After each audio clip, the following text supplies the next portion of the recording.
High மக்களே, இன்றைக்கி நம்ம பார்க்க போகிறது முளைக்கட்டிய பச்சை பயிரை வச்சு ஒரு காரமும் ஒரு ஸ்வீட்டான சாலட் தான் பார்க்க போகிறோம். நான் ஏற்கனவே முந்தின நாளே பச்சை பயிரை ஊற வச்சு 12 மணி நேரம் முளைக்கட்டி வச்சுருக்கேன். வாங்க எப்படி செய்கிறதுன்னு பார்த்தரலாம்.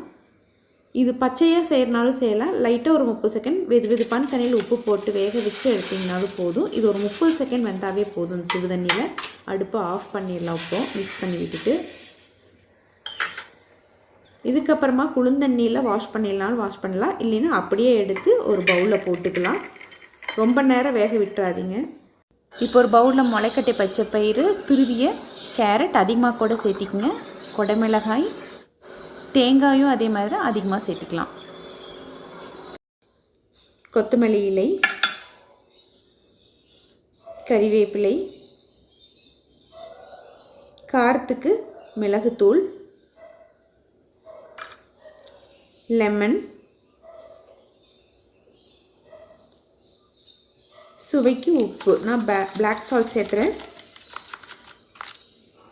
அவ்வளோதாங்க. இது எல்லாத்தையும் மிக்ஸ் பண்ணிக்கலாம். இது காரமான சாலடாக வச்சுக்கலாம். இதே முளைக்கட்டை பச்சை பயிரை கொஞ்சம் ஸ்வீட்டாக செஞ்சால் எப்படி இருக்குங்கிறது பார்த்துடலாம். அடுத்தது 1 கப் முளைக்கட்டை பச்சை பயிறு, தேங்காய் தேவையான அளவுக்கு எடுத்துக்கங்க. நான் நாட்டு சர்க்கரை சேர்த்துறேன். வெல்லம் சேர்த்திக்கினாலும் சேர்த்திக்கலாம், பனங்கல்கண்டு சேர்த்திக்கலாம், இல்லை ஒயிட் சுகர் கூட சேர்த்திக்கலாம். உங்களுக்கு எது வேணுமோ அதை சேர்த்து மிக்ஸ் பண்ணி சாப்பிடுங்க.